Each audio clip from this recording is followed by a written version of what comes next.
Magandang araw po sa inyong lahat. Ang kwentong inyong mapapakinggan ay tungkol kay Luigi na isang binatang itinuring na mangmang at walang silbi sa kanilang baryo. Ngunit ang buhay niya ay nagbago nang isang sugatang matandang babae ang natagpuan niya sa gitna ng gubat. Sa pagtulong niya rito ay ipinagkaloob nito ang isang singsing na nagbigay sa kanya ng katalinuhan. Hanggang sa isang misyon ang ibinigay ng matandang yon kay Luigi. At yon ay ang kunin ang mahiwagang tungkod ng isang aswang. Maging matagumpay kaya si Luigi sa kanyang misyon?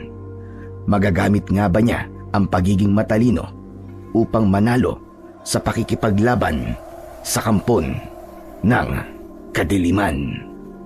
Ngunit bago ang lahat, mga idol, huwag po nating kalimutan mag-subscribe at i-hit ang notification bell sa aking YouTube channel na The Voice Addict at Apong Isaak para sa mas marami pang makapigil hiningang kwentong aswang at katatakutan mula sa mundo ng kababalaghan. Umpisahan na po natin ang kwento. Mabuti naman at dumating ka na, Luigi. Kumukulo na tong baboy. Nasaan na ang toyo at suka na pinabili ko sa'yo? Madali ka. Ito na po, Lolo Luigi. Medyo maraming bumibili kina Aling Sonye, kaya natagalan po ako. Oh, baka may nakakalimutan ka. Nasaan ang sukli? Po? Teka, ano pong sukli? Hindi po ba sakto lang po ang perang binigay niyo sa akin? Kayo naman, Lolo. Hindi, apo. Dapat ay may sukli ka pang 20 pesos. Abay, nasan na? Pandagdag natin yun sa pambili ng bigas. Si Bogart po kasi yung nagbenta sa akin eh. Tinanong ko po siya kung may sukli pa. Pero sabi naman po niya sa akin wala naman daw po kung sukli. Sakto lang daw po yung dala kong pera. Nako. Si Bogart naman pala nagbenta sa'yo. Bumalik ka ron at kunin mo yung sukli. Sabihin mo meron ka pang sukling 20 pesos. Napakamot sa batok ang binatang si Luigi at halos hindi makatingin sa kanyang lolo. Lo, nahihiya po ako eh. Paniguradong pagtatawanan na naman po ako ni Bogart kasi naloko niya po ako. Ano ka ba? Hindi ikaw ang dapat mahiya kundi si Bogart. Saan ang loko sa'yo at hindi ikaw? Hayaan mo at kakausapin ko si Sonia para mapagsabihan niya yung anak niyang yon. O sige na, kunin mo na ang sukli at bumalik ka na kagad dito. Huwag ka na magpupunta kung saan sana at kakain na tayo maya-maya ng tanghalian. Wala nang nagawa si Luigi, kundi ang sundin si Lolo Melchor. Naiintindihan niya na kahit 20 pesos lang yon ay napakalaking bagay na yon para sa kagaya nila na halos hikahos na sa buhay. Hindi na bago para kay Luigi ang ganong pangyayari. Madalas talaga siyang linlangin ng mga tao sa kanilang baryo, lalong-lalo na si Bogart dahil sa hindi siya nakapag-aral dahil sa kahirapan. Isa rin sa dahilan ay ang mabagal siyang makaintindi sa mga bagay-bagay. Nakatungtong naman si Luigi noon sa paaralan pero hanggang grade 1 lamang at hindi pa niya natapos. Hirap na hirap kasi siyang makasabay sa mga kaklase niya at palagi siyang nagiging tampulan ng tukso dahil doon.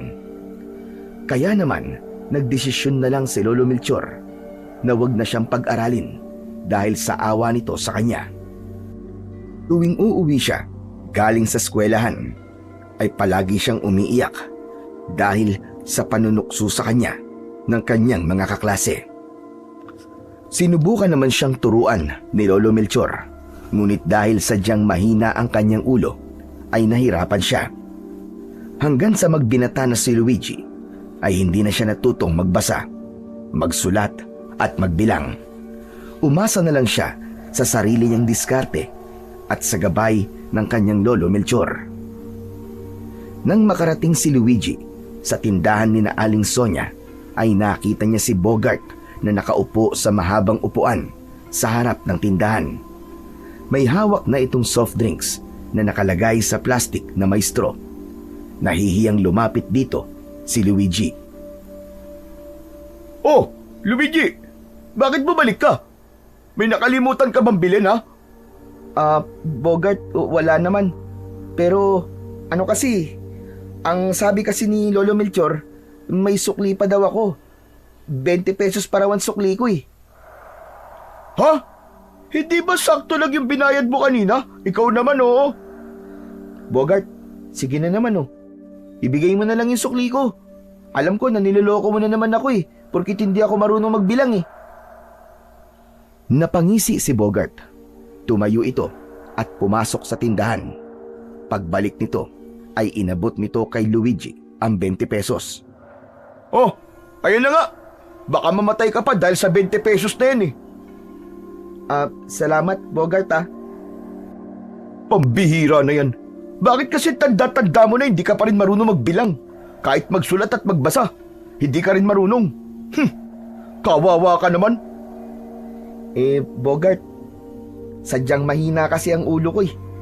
Parang mabagal magproseso ang utak ko, kaya nahihirapan ako matuto ng mga bagay-bagay. Buti na lang hindi mo ako kagaya. Ang hirap kayang maging bobo.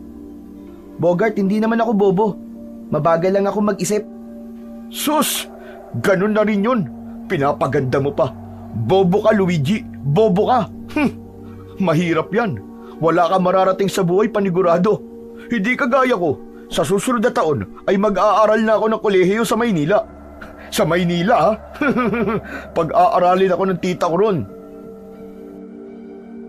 Ngumiti at tumango na lamang si Luigi. Alam niya na puro pagyayabang lang ang sasabihin ni Bogart, kaya tumalikod na siya. Pero tinapik ni Bogart ang likod niya, kaya muli siyang humarap. Luigi, hindi ka ba nakakaramdam man lang ng inggit sa akin? Kahit konti? Uulitin ko, mag-aaral ako ng kolehiyo sa Maynila sa susunod na taon. Narinig mo ba ang sinabi ko? Oo, Bogart, narinig ko naman. Hindi naman ako bingi. Tsaka, masaya ako para sa'yo. Yung bang gusto mong marinig? Aba, teka nga lang. Bakit parang hindi ko gusto yung tabas ng dila mo? Parang hindi ka naman talaga masaya eh. Aminin mo na kasing naiinggit ka sa akin. Bogart, hindi ko naman talaga ugali ang mainggit eh. Maganda nga na makapag-aral ka sa Maynila, kaya dapat lang na maging masaya ako para sa'yo. Sige na, Bogart. Hinihintay na ako ni Lolo eh. Kailangan ko nang umuwi. Tuluyan nang tumalikod si Luigi at malalaki ang mga hakbang na naglakad siya pauwi sa kanilang bahay. Pero ang totoo, may konting inggit talaga siyang nararamdaman sa kagaya ni Bogart na normal ang pag-iisip. Pangarap din niya ang makapag-aral. Balang araw ay nais niyang maging pulis at ipagtanggol ang mga naaapi at nangangailangan. Ngunit aminado siya na ang bagay na yon ay hanggang pangarap na lamang dahil nga sa wala siyang pinag-aralan. Ang pagiging mangmang ni Luigi ang dahilan kung bakit marami ang tinutokso siya. Minsan ay sinasadya pa ng iba na lokohin siya at gawing katatawanan. Pero sa kabila ng lahat ng yon ay nanatiling mabuti ang loob ni Luigi. Hindi siya marunong magtanim ng galit kahit palagi siyang tampulan ng tukso ng mga kapitbahay at ng mga tambay sa kanto. Kapag may matandang may bitbit na gulay galing sa bukid, usa siyang tumutulong. Kapag may batang umiiyak sa daan, siya ang unang lalapit para patahanin ito. Tahimik lang siya palagi at bagamat maraming hindi nakakaunawa sa kanya, ay ginagawa pa rin niya ang alam niyang tama sa araw-araw. Isang araw ng linggo, matapos magsimba, ay nagtungo sina Luigi at Lolo Melchor sa sementeryo upang dalawin ang libingan ng kanyang ina. May dala silang 2 kandila na sinindihan nila sa tabi ng puntod ng nanay ni Luigi. Matapos ang maikling panalangin, ay isang malalim na buntong hininga ang pinakawalan ni Luigi. Sandali, Apo. Bakit ang lalim naman yata ng paghinga mo? May problema ka ba? Lo, iniisip ko lang po na kung hindi kaya ako sinubukang ipalaglag ni nanay nun hindi ba ganito ang utak ko, Lo? Siguro kahit papano may talino ako at nakakasabay ako sa mga kaedad ko, lalo na po nung sinubukan ko pong mag-aral.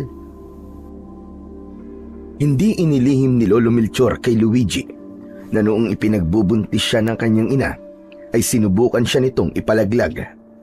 Uminom ito ng kung ano-anong gamot, ngunit sadyang makapit si Luigi. Ayon sa lolo niya, ginawa yun ng nanay niya dahil nang malaman ng tatay ni Luigi na nabuntis nito ang kanyang ina, ay bigla na lamang itong nawala. Nagkaroon ng komplikasyon sa panganganak ng nanay ni Luigi at namatay ito matapos siya nitong mailwal. Hindi natin masasabi, Apo. Marahil ay sadyang ginawa ka ng Diyos na ganyan upang maging kakaiba ka sa lahat.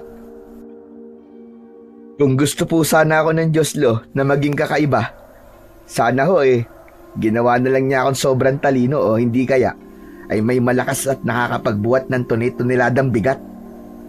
Hindi yung ganito po na sadyang bobo ko.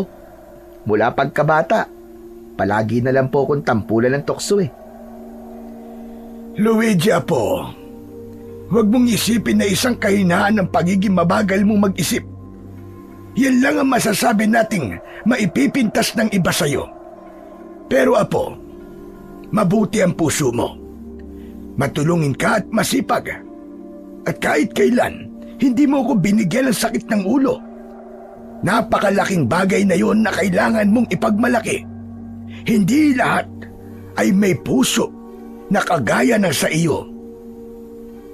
Lo, salamat po sa mga papuri nyo Pero siyempre po, mas magiging madali po ang buhay sana kung matalino po ako.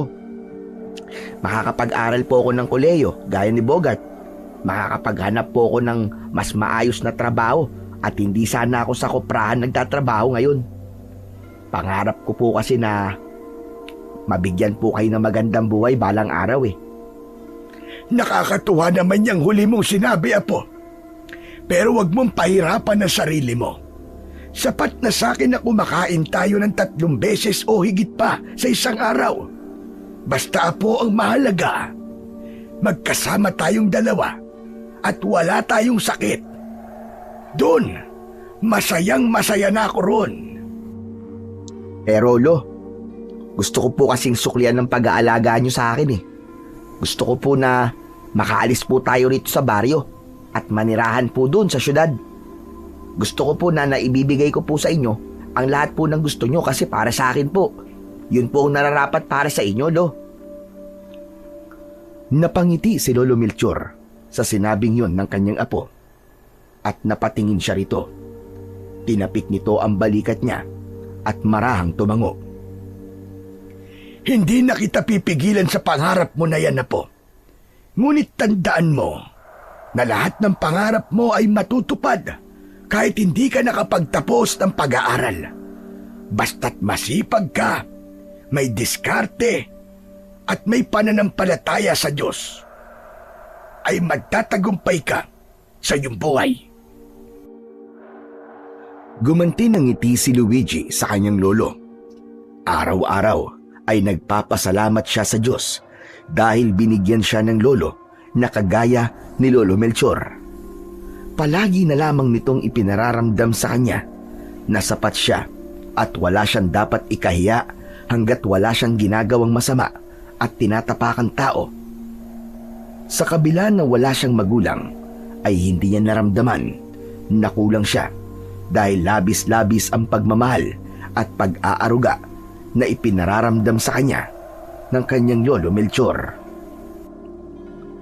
Matapos magtungo sa sementeryo, ay magkasama ng umuwi sina Luigi at Lolo Melchor sa kanilang tahanan.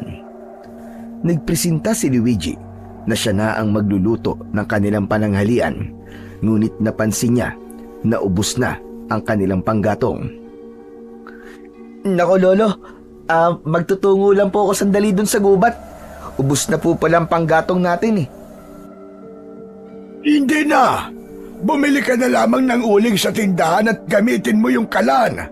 Mamayang hapon ako na mangunguha ng panggatong sa gubat. Sayang din po 5 piso para sa uling, Lo. Mabilis lang po ako, saka linggo naman po ngayon eh. Kaya magpahinga na lang po kayo. Sigurado ka ba? Gusto mo bang samahan kita? Wag na po, Lo. Kaya ko naman po mag-isa eh. Saka sobrang tirik po ang araw oh. Baka mamaya po himatayin pa kayo doon. Kung gano'n na sige, ikaw na ang bahala. Ihahanda ko na lang muna ang mga lulutuin mo para pagbalik mo ay magluluto ka na lang. O siya po, mag-iingat ka ha. Kinuha na ni Luigi ang itak at isang sako. Matapos niyang magpaalam sa kanyang lolo, ay nagsimula na siyang maglakad patungo sa gubat. Sa kanyang paglalakad ay bahagya siyang napasimangot nang makasalubong niya si Bogart na may dalang aklat. Hindi niya sana ito papansinin, ngunit hinarangan siya nito. Ngumisi si Bogart sa harap ni Luigi. Naramdaman niya na meron na naman itong hindi magandang sasabihin sa kanya. Luigi, sana naman ang punta mo at may dala kang itak at sako. Bogart, dun sa gubat. Mangunguha lang sana ako ng panggatong eh. O sige Bogart mauna na ako. Marami pa akong gagawin eh. Sandali lang, sandali. Masyado ka naman nagmamadali eh. Tignan mo tong dala ko. Aklat ito na hiniram ko doon sa siman na anak ni Aling Tonyo. Magbabasa-basa na kagad ako para sa susunod na taon ay may ideya na ako sa kung ano ang pag-aaralan ko. Aba, mukhang maganda yan Bogart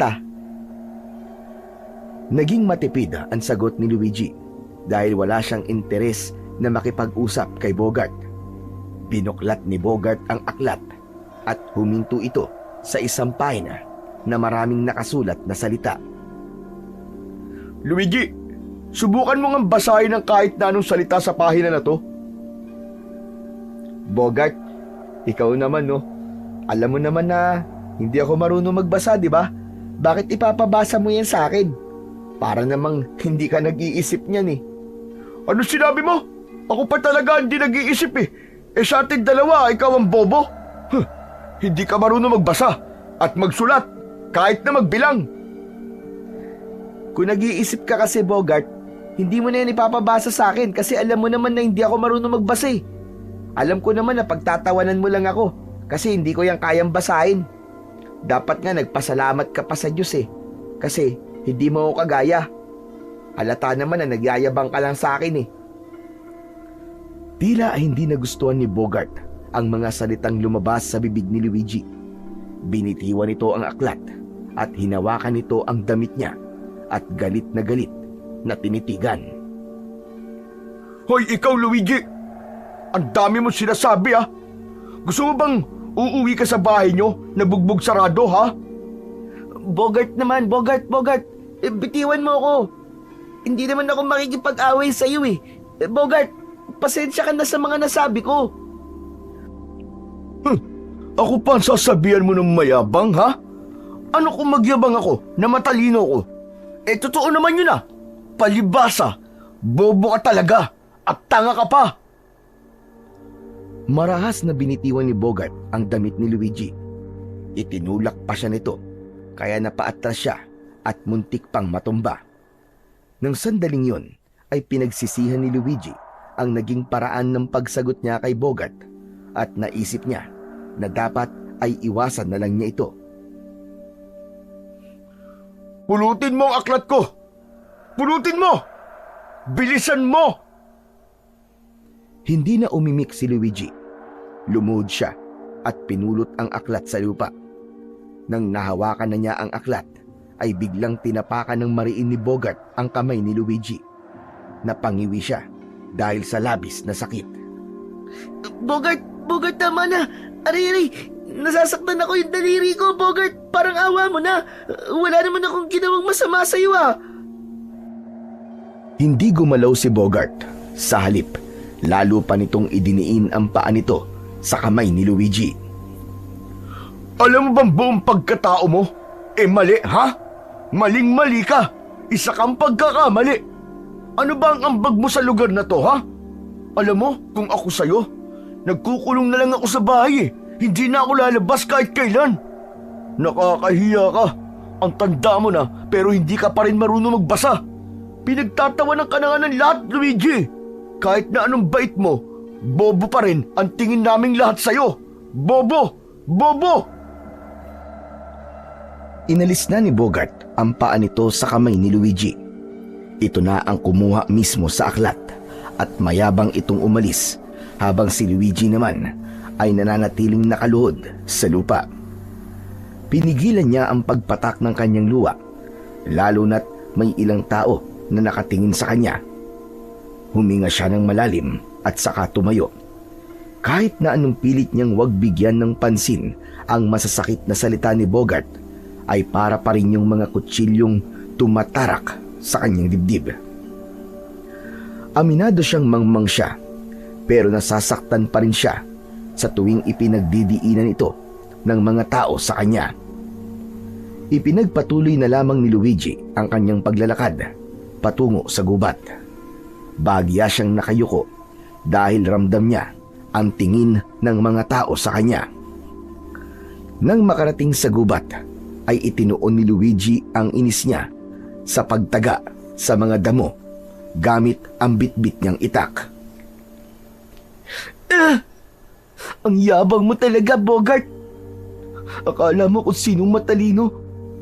Nanay nga niya ang nagsabi na pasang-awalan siya. Ang tanda-tanda na niya pero para pa rin siyang batang nakikipag-away. Siguro, walang nagsasabi na magagandang bagay sa kanya. Kaya palagi niya akong sinasabihan ng bobo. Gusto niya kasing maramdaman na mas angat siya sa kahit na kaninong tao. Malas na lang ako na ako ang palagi niyang pinupuntirya. Inilabas ni Luigi ang lahat ng bigat sa dibdib niya. Alam niya na walang makakarinig sa kanya dahil mag-isa lang siya sa gubat. Hindi nagtagal ay sinimulan na niya ang paghahanap ng mga panggatong. Bawat tuyong kahoy na kanyang nakikita ay isinisilid niya sa dalang sako. Kapag medyo mahaba ang kahoy, ay pinuputol niya yon gamit ang kanyang itak. Makalipas ang ilang minuto, ay napuno na nga ni Luigi ang sako. Nagdesisyon na siyang bumalik sa bahay upang makapagluto na siya. Ngunit hindi pa man siya nakakalapit sa bukana ng gubat, ay may narinig na siyang kaluskos sa kanyang kaliwa. Napatingin siya roon at napakunot noo siya sapagkat nakita niya na gumalaw ang isang makapal na halaman sa hindi kalayuan. Nang tumingin siya sa lupa ay nagimbal siya dahil may bakas ng dugo roon, at nang sundan niya ng tingin ng bakas ng dugo ay papunta yon sa makapal na halaman. Teka, bakit may dugo dito? Sandali, hindi kaya baboy ramo yun? Ayos, kapag siniswerte ka nga naman. May ulam na kami masarap ni Lolo. Nasiyahan si Luigi sa kanyang naisip. Alam niya na meron talagang ligaw na baboy ramo sa gubat na yon. Kung may dugo roon, ibig sabihin ay sugatan ang baboy ramo at madali niya yung mahuhuli. Kaya hindi na niya pinalampas ang pagkakataon. Inilapag na muna niya ang sako. Marahan siyang naglakad palapit sa makapal na halaman habang nakahanda ang kanyang itak. Nang nasa harapan na si Luigi ng halaman, ay mabilis niya yung hinawi. Itinaas niya ang itak at handa na sana niyang tatagain ang inakala niyang baboy ramo. Ngunit nagimbal siya nang makitang isang matandang babae ang naroon. May sugat ito sa binti at doon galing ang dugong nakita niya sa lupa. Nakapikit ang matanda, ngunit umuungol ito. Tulungan mo ako, iho. Tulungan mo ako. Diyos ko! Lola! Ano pong nangyari sa inyo? Agad na dinaluhan ni Luigi ang matandang babae. Binitiwan muna niya ang itak upang tignan kung may iba pang sugat ang matandang babae. Tulungan mo ako. Ilayo mo na ako rito. Parang awa mo na. Ha? Sige po, Lola. Kaya niyo po bang tumayo? Nakita mo naman siguro sugat sa aking binti. Sa tingin mo ba ay magagawa kong tumayong mag-isa? Ay, oo nga pala. Sige ho, tutulungan ko na lang po kayo. Kumapit po kayo sa akin. Yan na nga ang sinabi ko sa iyo kanina pa. Tulungan mo ako. Hindi na lang nagsalita si Luigi. Inalalayan niya ang matanda na makatayo. Pero nakita niya ang kanyang itak sa lupa. Nawala sa isip niya ang matanda, kaya nabitiwan niya ito para pulutin ang itak. Natumba ang matanda at bumagsak ito. Oh, Lola! Ano pong ginagawa niyo dyan? Bakit naman kayo humiga ulit sa lupa? Hindi ka ba talaga nag-iisip? Binitiwan mo ako eh. Malamang matutumba ako. Oo nga pala. Naku, pasensya na, Lola, ha? Ito kasing itak, Lola. Kinuha ko lang po. Pasensya na po kayo. At medyo mahina po talaga ang utak ko eh. Pero, sige, mamaya ko na lang po babalikan yan. Dadaling ko na po muna kayo sa bahay namin. Dati pong manggagamot ang lolo ko eh. Kaya matutulungan niya kayo panigurado. Iniwan na muna ni Luigi ang itak at ang sako. Itinuon muna niya ang kanyang pansin sa matandang babae na nangangailangan ng kanyang tulong. Buong ingat niya itong inilalayan na makatayo. Inilalayan niya ito sa paglalakad. Labis ang pagtataka niya kung ano ang nangyari sa matanda at alam niya na masasagot ang mga tanong niya sa oras na madala niya na ito sa kanilang bahay. Matagumpay na nadala ni Luigi ang matandang babae sa kanilang bahay. Agad niya itong inihiga sa mahabang upuan na gawa sa kawayan sa sala. Nakapikit na muli ang matanda at bakas sa mukha nito ang labis na panghihina. Lola, dito lang po kayo ha. Tatawagin ko lang po ang lolo ko. Tanging ungol lang ang isinagot ng matandang babae kay Luigi. Muling lumabas si Luigi at nakita niya si Lolo Melchor sa likod ng kanilang bahay. Nakaupo ito sa ugat ng puno ng mangga at mukhang nagpapalamig. Oh, Luigi, nakabalik ka na pala eh. Naihanda ko na ilulutuin mo. Nasaan na pala mga panggatong na kinuha mo? Lolo, iniwan ko po muna sa gubat eh. Ano? Abay, bakit mo naman iniwanan? Paano ka makakapagluto niyan kung walang panggatong? Ano po kasi, basta sumama na po muna kayo sa akin. Meron po nangangailangan ng tulong nyo. Ano ka mo?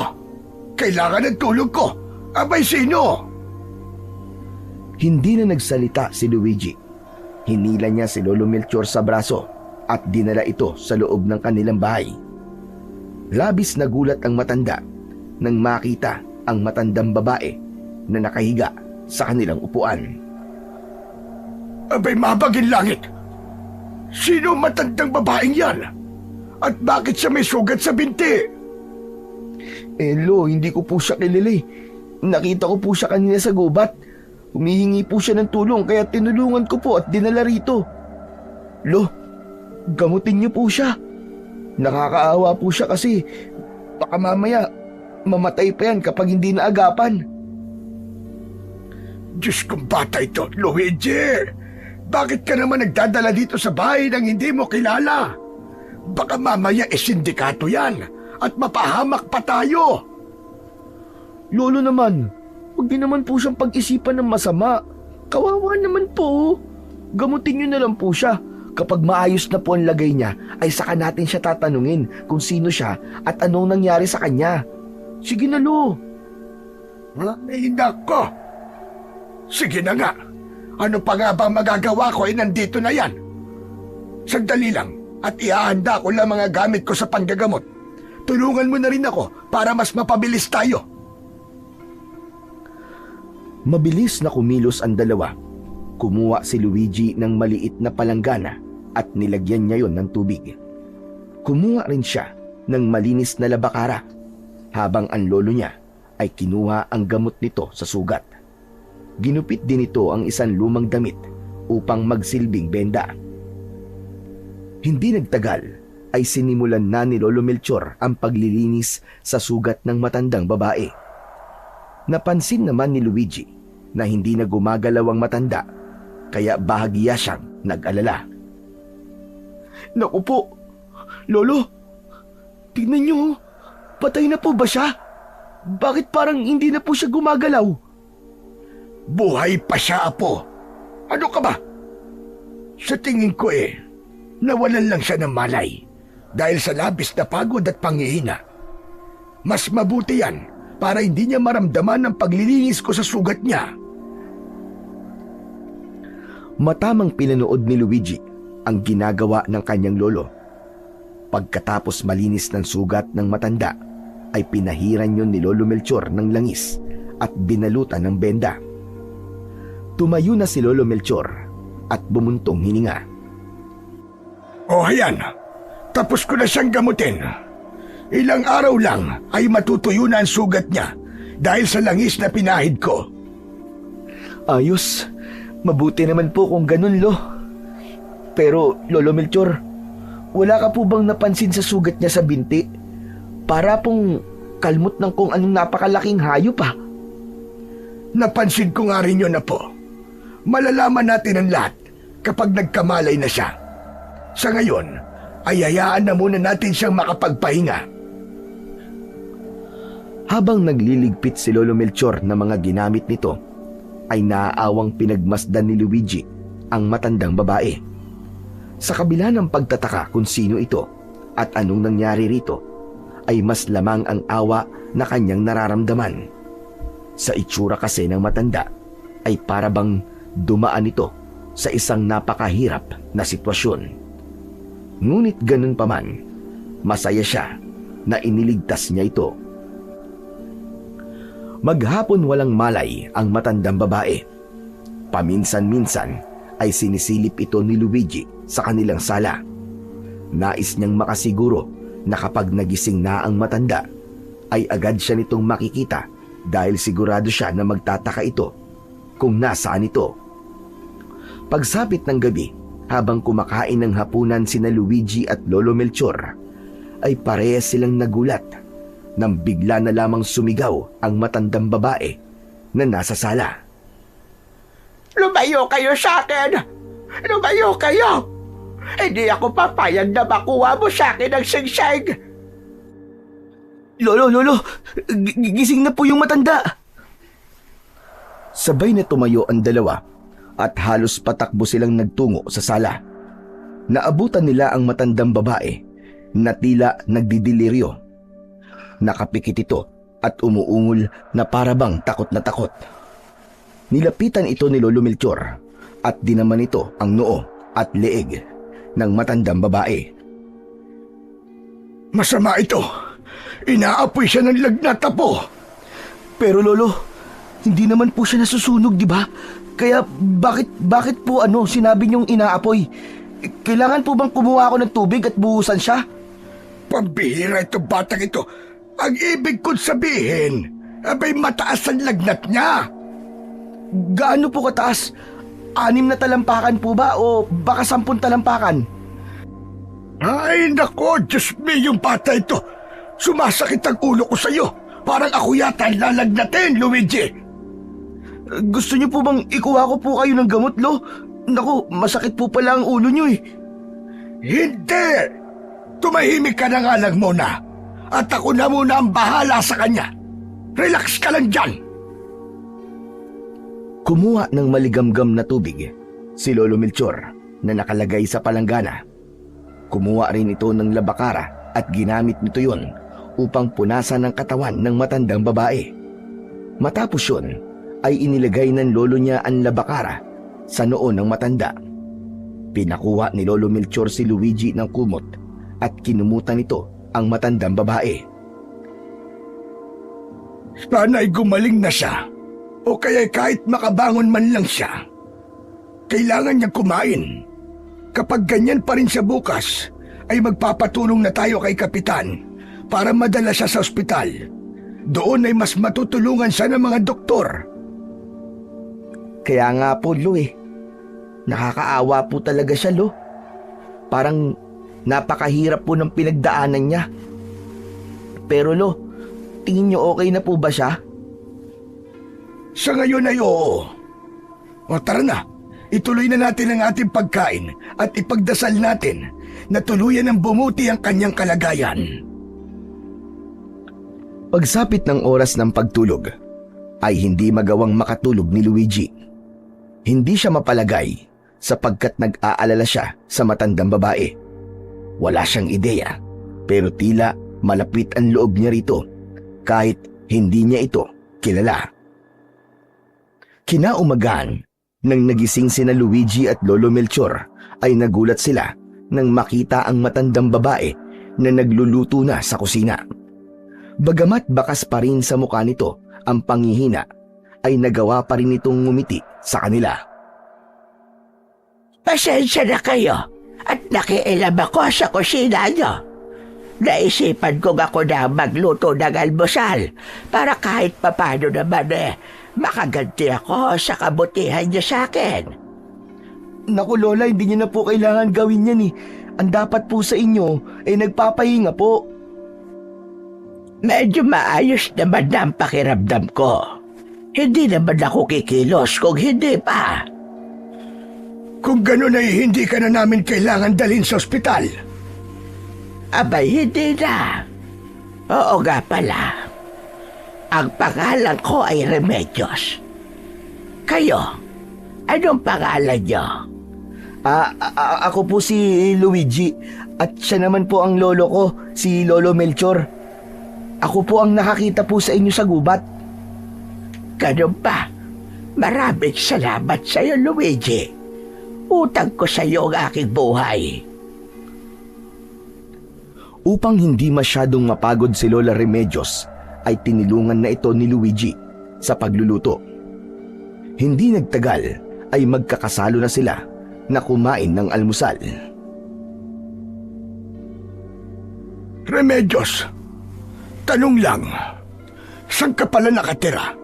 Para maihatid ka namin ng apo ko. Paniguradong nag-aalala na ang pamilya mo sa'yo. Wala na akong pamilya. At wala na rin akong bahay. Kaya makikiusap sana ako sa inyo na baka maaaring dito na muna ako manirahan sa inyo. Nagkatinginan sina Luigi at Lolo Melchor. Kung si Luigi ang tatanungin ay walang problema sa kanya. Ngunit sa bahay na yon, bilang mas nakakatanda, ay si Lolo Melchor ang masusunod. Sa akin ay walang problema kung dito ka muna tutuloy. Ngunit hindi kami mayaman. Nakikita mo naman. Kung ano ang kaya naming ihain, ay kailangan mong pagtiisan. Hindi ako baarte o basilan sa pagkain. Kaya wala kayong magiging problema sa akin. Kahit ako na ang gumawa ng mga gawaing bahay ay walang kaso. Isa pa, tatapatin na kita, Remedios. Hindi ka namin kilala eh. Natagpuan ka ng apo kong sugatan sa gubat. At hindi namin alam kung ano ba talaga nangyari. At nakita ka ni Luigi sa ganong kalagayan. Mangyaring nasunog ang aking bahay sa baryo kung saan ako nanggaling. Kaya naglakbay ako para maghanap ng bagong matutuluyan. Hanggang sa napunta ako sa gubat na malapit dito sa inyo. At doon ay inatake ako ng isang mabangis na hayop. Mabuti na lamang at nagawa kong makatakbo at makapagtago. Abay kung hindi, paniguradong patay na ako ngayon. Naku, tama nga po ang hinala ko, Lola Remedios. Inatake nga po kayo ng mabangis na hayop. Ano po palang klaseng hayop ang umatake sa inyo? Ang laki po kasi ng kalmot niyo sa binti eh. Ay, hindi ko alam kung anong klaseng hayop yon. Gabi na mangyari yun eh. Kaya hindi ko napansin ang itsura niya. Nako, mabuti na lang po talaga't nakaligtas kayo. May mababangis na hayop po talaga sa gubat, lalo na po sa gabi, Lola Remedios. Tumango na lang si Lola Remedios at nagpatuloy sa pagkain. Itinuloy na rin ni Luigi ang pagkain habang paminsan-minsan ay sinusulyapan niya ang matandang babae. Dahil parehas na may trabaho, ay naiwan mag-isa si Lola Remedios sa bahay ni na Luigi. Habang naglalakad ang maglolo, ay hindi nila naiwasang pag-usapan ang matandang babae.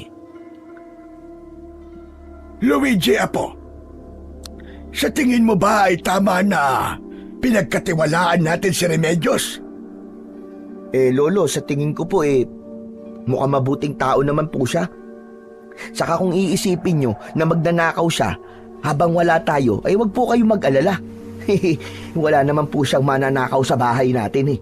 Bokya po siya ron, Lo. Sa bagay, tama ka naman. Pero duda ako sa kwento niya, Luigi. Sa tingin ko ay hindi mabangis na hayop ang dahilan kung bakit siya nagkaroon ng ganun sugat. Masyado yung malaki para sa kuko ng isang hayop. Lo, kung hindi po mabangis na hayop ang umatake sa kanya, ano po? Ewan ko. Hindi ko alam. Sa gayon ay wag na muna tayo magtiwala sa kanya ng lubusan. Nang makarating na si Luigi sa kuprahan, ay sandali niyang nakalimutan ang tungkol kay Lola Remedios dahil naging abala na siya sa pagtatrabaho. Pagsapit ng hapon ay naglakad na si Luigi pauwi. Bumili siya ng ulam sa karinderya para hindi na nila kailangan magluto para sa hapunan. Dinamihan niya ang binili niyang ulam dahil 3 silang kakain. Malapit na siya sa bahay nila nang makasalubong naman niya si Bogart. Sinubukang iwasan ni Luigi si Bogart, pero mukhang nais nitong asarin talaga siya sa araw na yon, kaya panay ang harang nito sa dadaanan niya. Bogart, pakiusap naman oh. Wala akong oras sa'yo. Kailangan ko nang umuwi, pagod ako sa trabaho. Nagtataka lang ako kung bakit ka tinanggap ni Mang Anselmo dun sa koprahan niya. Hindi mo ba nadadala dun ang kabobohan mo? Bogart naman, tumabi ka na. Nakikiusap na nga ang tao sa'yo Tigilan mo na ako. Kung wala kang magawa, tulungan mo na lang ang nanay mo sa tindahan nyo. Hindi nagustuhan ni Bogart ang sinabing yun ni Luigi. Bigla na lang siya nitong sinuntok sa muka. Sandaling nagdilim ang paningin ni Luigi sa lakas ng suntok na kanyang natanggap. Huwag mo akong inuutusan kung anong gagawin ko Nanay ko nga, hindi ako inuutusan Ikaw pa? Hoy! Kamuho ka, bata ka! Bakit sinaktan mo si Luigi, ha? Nagulat si Luigi sa biglang pagdating ni Lola Remedios. Matapang nitong hinarap si Bogart. Hoy! Ikaw tanda! Huwag kang makialam dito Pumapatol ako sa matanda, baka akala mo. Kaya huwag mo ako subukan. Bakit hindi mo ako subukan? Sa bagay, unang kita ko pa lang sa'yo ay alam ko ng ampaw lang naman ang laman mo. Malaki nga ang katawan mo, pero puro hangin lang yan. Isang aspili lang ang katapat niyan. At talagang gusto mo rin masaktan Nanlaki ang mata ni Luigi nang akmang susuntukin na ni Bogart si Lola Remedios. Ngunit sinalo ng kamay ng matanda ang kamao ni Bogart. Malakas na napasigaw si Bogart nang mariing pisilin ni Lola Remedios ang kamao nito. Napangiwi si Bogart dahil sa labis na sakit, kaya agad nitong binawi ang kamay. Aray! Ang lakas niya! Huwag mo ko binamaliit, bata ka, porket matanda na ako. Ganun Pwes, humanda ka sa akin! Sumugod si Bogart kay Lola Remedios. Walang kahirap-hirap na umiwas ang matanda. Isang tapik lang sa batok ang ginawa ni Lola Remedios at bumagsak ng pasadsad sa lupa si Bogart. Namilipit ito sa sakit. Kung ako sa'yo, ay uuwi na ako. Pero kung sakit ng katawan ang hanap mo, ay tumayo ka dyan at harapin mo ako. Lola, tama na po. Baka mapatay niyo po siya eh. Aray ko! Ikaw na matanda ka! May araw ka rin sa akin! Hindi pa ako tapos sa'yo! Nahihirapang tumayo si Bogart at nagmamadali itong umalis. Hindi naman makapaniwala si Luigi sa ipinakitang lakas ni Lola Remedios.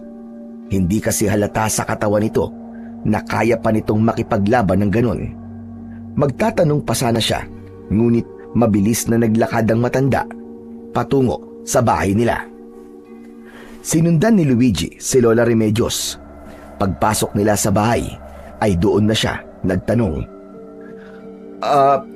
Lola Remedios, paano niyo po nagawa yung kanina? Aba, ang lakas niyo. Hindi po ako makapaniwala na mapapatiklop niyo po si Bogart, gayong ang laki-laki po ng katawan nun. Matiim na tumingin si Lola Remedios kay Luigi. Bago ito, nagsalita. Gusto kong malaman kung bakit ka inaaway ng lalaking yon. May kasalanan ka bang nagawa sa kanya? Aba, Lola Remedios, wala po. Ang totoo niyan paborito po niya kasi akong tuksuin. Kasi nga, mangmang po ko. Mahina po ang ulo ko at mabagal po ako mag-isip. Hindi rin po ako marunong magsulat, magbasa, at kahit magbilang. Napakababaw naman ang dahilan niya para gawang kanya ng ganon. Abay, sa totoo lang, naaawa ako sa iyo, Luigi. Alam kong mabuti kang tao. At kung matalino ka lang sana, ay mas marami ka pang matutulungang tao. Sigurado yon. Napayuko si Luigi. Sa sinabing yun ni Lola Remedios, ay naramdaman niya ang kanyang kakulangan. Ngunit alam niyang tama ito. Luigi, iho. Nais kitang tulungan. Naniniwala ko na ikaw ang karapat-dapat na mangalaga sa singsing ni Solomon. Ano po? Sino pong Solomon? Siya po ba ang asawa niyo? Ano ka ba? Hindi ko siya asawa. Si Haring Solomon ay isa sa mga hari ng Israel noon. Anak siya ni Haring David. Kilala siya sa kanyang katalinuhan. Siya ang nagsulat ng maraming kasabihan at ginamit ang kanyang karunungan sa pamumuno. Pinaniniwalaang binigyan siya ng Diyos ng singsing na may kapangyarihan. Isang singsing na kayang magbigay ng talino at kaalaman sa sino mang magsusuot nito. Mula sa bulsa ng suot na palda ay inilabas ni Lola Remedios ang isang singsing. Natuon ang pansin ni Luigi sa singsing at pinagmasdan niya yon. Yari sa ginto ang singsing. Mukha yung luma pero makinang pa rin. Sa gitna ng singsing ay nakaukit ang bituin na may 6 na dulo. Para yung 2 tatsulok na pinagsama. Sa paligid ng bituin ay may maliliit na simbolong hindi pamilyar sa kanya. Ang singsing na ito, sa hindi ko inaasahang pagkakataon, ay napunta sa akin. Matagal na ang nakalipas nang may isang dayong sugatan na dumating sa aming baryo. Tinulungan ko siya. At bilang pasasalamat ay iniwan niya sa akin ang singsing na ito. Hindi ko kagad naintindihan kung ano ang meron dito. Pero habang tumatagal, ay naramdaman kong may dahilan kung bakit napunta to sa akin. At ngayon nga, pakiramdam ko, ikaw na ang susunod na magmamayari nito. Kung ganun po kapag sinuot ko po yan magiging matalino ko? Tama ka, Luigi. Ngunit hindi lang basta normal na katalinuhan ang tataglayin mo. Magkakaroon ka ng talino na wala ang isang pangkaraniwang tao. Magiging bukas ang isip mo sa napakaraming bagay. Lola naman eh. Mangmang po ako, Lola. Pero hindi po ako naniniwala sa mga ganyang kwento eh. Paano naman po ako tutulungan ng isang singsing na maging matalino? Bakit hindi mo subukan? Tanggapin mo ang singsing ni Solomon at isuot mo sa iyong daliri. Napalunok si Luigi. Hindi niya maramdaman na nagbibiro si Lola Remedios, ngunit para sa kanya ay mahirap talagang paniwalaan ang mga sinabi nito. Ganun pa man, kinuha pa rin niya ang singsing. Isinuot niya yon sa kaliwang palasingsingan at wala naman siyang naramdaman na kahit na anong kakaiba. Kinabukasan, maagang nagising si Luigi. Magaan ang pakiramdam niya at parang may kakaiba sa kanya. Napatingin siya sa kalendaryo at nagtaka siya dahil nagawa na niyang basahin sa utak niya ang pangalan ng buwan at mga numero. Nanlamig siya at napatingin siya sa singsing na nasa kanyang daliri. Luminga siya at nakita niya ang isang lumang dyaryo na nakapatong sa may upuan. Pinasadahan niya ang mga salitang naroon at malakas niyang binasa. Labis siyang nagimbal dahil sa isang iglap ay natuto na siyang magbasa. Lumabas si Lolo Melchor sa kwarto at nagtaka ito nang makitang binabasa ni Luigi ang dyaryo. Naluluwang napatingin si Luigi sa kanyang lolo. Lolo? Lolo? Marunong na po ako magbasa. Ano ka mo? Totoo ba ang sinasabi mo, Apo? Opo, Lolo. Totoo po, marunong na po talaga ako. O, sige nga, patunayan mo nga sa akin. Basahin mo nga ang linyang ito. Malakas na binasa ni Luigi ang mga salitang itinuro ni Lolo Melchor. Isang lalaki ang nahuling may dalang iligal na droga habang bumabiyahe patungo sa Maynila. Nahuli siya sa isang checkpoint ng mga pulis. Diyos ko po! Oo nga! Marunong ka na nga magbasa! Anong himala ang nangyari? At marunong ka na magbasa, Apo! Paanong nangyari yon? Nang sandaling yon ay ipinakita na ni Luigi sa lolo niya ang singsing ni Solomon. Lo, sa tingin ko po ay dahil po sa singsing na to na binigay po sa akin ni Lola Remedios. Hindi po ako naniniwala nung una eh. Pero ang sabi niya po sa akin, kapag isinuot ko daw po ito, ay magiging matalino ako. Lo, ang sabi pa po niya, pagmamay-ari daw po ito ng isang hari na sobrang talino dahil sa singsing na to. Nakita ko na ang singsing na yan sa isang libro. At sa aking pagkakatanda, ay yan nga ang singsing ni Haring Solomon. Eka lang, nasaan na ba si Remedios para maipaliwanag niya ito sa akin ng mabuti? Nasa labas po siguro, Lo. Sandali lang po, tatawagin ko po si Lola. Naluluwa, ngunit masayang lumabas si Luigi para hanapin si Lola Remedios. Inasahan niya na nasa likod lang ito ng bahay, ngunit sa pagpunta niya roon ay wala ito. Nagtaka siya dahil hindi umaalis si Lola Remedios nang hindi ito nagpapaalam, lalo na't wala pa itong kaalam-alam sa lugar nila. Isinigaw pa niya ang pangalan nito, ngunit wala siyang nakuwang sagot mula sa matandang babae. Bumalik na sa loob ng bahay si Luigi. Oh, nasaan na si Remedios? Bakit hindi mo siya kasama, Apo? Lo, wala po siya dun sa likod eh. Hindi ko po siya makita. Baka naglakad-lakad lang. Paniguradong mamaya ay nandito na yon.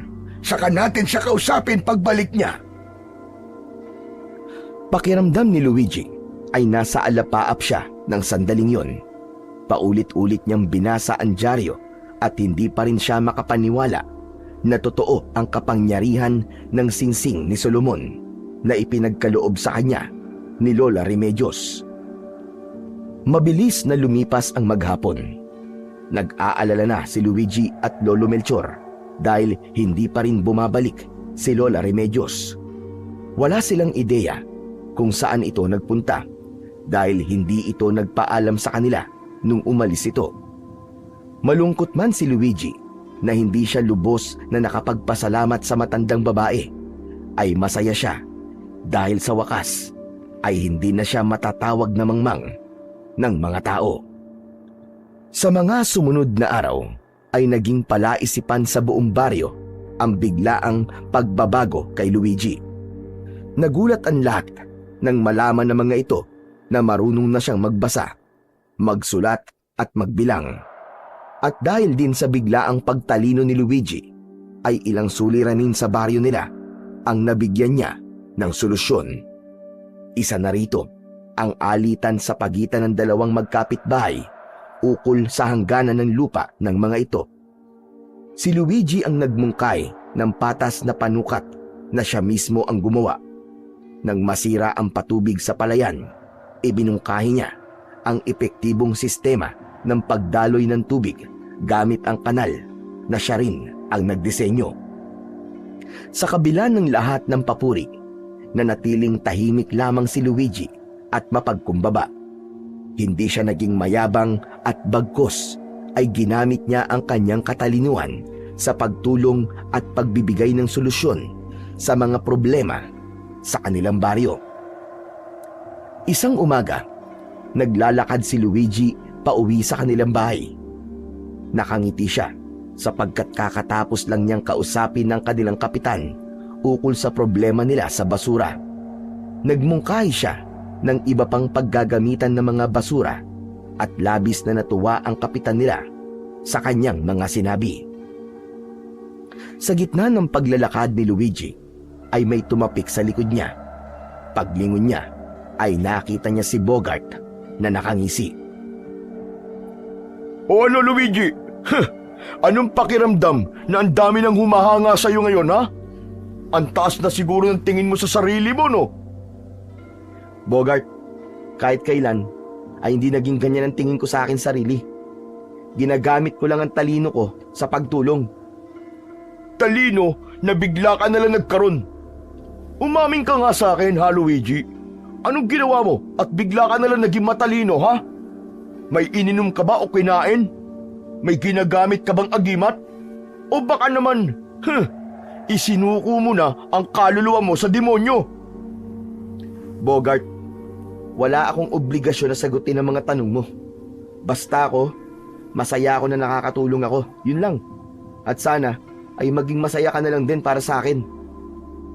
Asa kang magiging masaya ako para sa'yo? Sigurado ako na kapag nagtagal ay yayabang ka na. Baka nga singilin mo pa mga tao rito kapalit na swestyon mo sa problema nila eh. Yan na ba nagagawa ng inggit sa'yo, Bogart? Pati taong walang ginagawang masama sa'yo, pinag-iisipan mo ng kung ano-ano. Nakakatulog ka pa ba sa gabi, ha? Ang yabang mo ah! Ikaw ang makakatulog hanggang gabi kapag tumama tong kamao ko sa mukha mo! Biglang sinuntok ni Bogart si Luigi. Tumama ang matigas nitong kamao sa nguso niya. Sinipa pa siya ni Bogart sa dibdib na naging dahilan para matumba siya. Nakakalokong ngumisi si Bogart pagkatapos nun. Matalino ka nga, pero mahina ka naman, Luigi. Mas lamang pa rin ako sa'yo. Hindi ka maililigtas ng pagiging matalino mo. Tumatawang naglalakad palayo si Bogart, habang si Luigi naman ay matalim ang tingin kay Bogart. Nagulat siya nang may naglahad ng kamay sa kanya. Pagtingin niya sa may-ari ng kamay, ay hindi siya makapaniwala nang makita niya si Lola Remedios. Nakangiting tinanggap ni Luigi ang kamay ng matanda at hinila siya nito patayo. Lola! Sa wakas, nagpakita na kayo. Saan po ba kayo nagpunta? At bakit bigla na lang po kayong umalis sa bahay? Dahil nais kong matuklasan mo ng kusa ang kapangyarihan ng singsing ni Solomon. Sigurado ko na ngayon ay nalaman mo na hindi ako nagsisinungaling. Tama ba ko? Opo. Tama po kayo. Maraming salamat po kasi Hindi ko lang nagagamit po sa pansarili ang pagiging matalino ko. Kung hindi, natutulungan ko rin po ang mga tao dito sa baryo namin sa mga problema po nila. Hindi talaga ako nagkamali na ipinagkaloob sa'yo ang singsing ni Solomon. Alam ko na gagamitin mo yan sa kabutihan. Ay, Lola, mamaya na po tayo magkwentuhan. Sumama na po kayo sa akin pa uwi. Wala pong pasok sa trabaho si Lolo at nandun po siya sa bahay. Matutuwa po yun kapag nakita po kayo. Hindi na kailangan, iho. Ako ay mananatili lamang sa paligid at magmamasid sa iyo. Andito lang ako bilang gabay mo. At huwag kang mag-alala dahil meron akong maayos na tinitirhan at hindi ako nagugutom. Sayang naman po pala, Lola.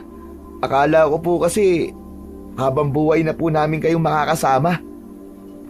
Magpapakita pa rin ako sa iyo kapag kinakailangan. Gaya na lamang ngayon, hindi ba? Nakita ko nangyari. Narinig ko rin ang mga sinabi ng lalaking yon. Totoo ang kanyang sinabi na matalino ka, pero hindi ka malakas. Ang talino at lakas kapag pinagsama ay maaaring maging isang matibay na sandata sa lahat ng uri ng laban, Luigi. Ano pong ibig niyong sabihin, Lola Remedios? Hindi lang talino ang maaari mong taglayin. Maaari ka rin magkaroon ng lakas na wala ang kahit na sinong tao dito sa mundo. Ikaw ang magiging pinakamalakas sa lahat. Lola Remedios, gusto ko pong maging malakas. Hindi para malabanan po si Bogart, kundi para mas makatulong po ako sa mga nangangailangan. May paraan para magyari yan, Luigi.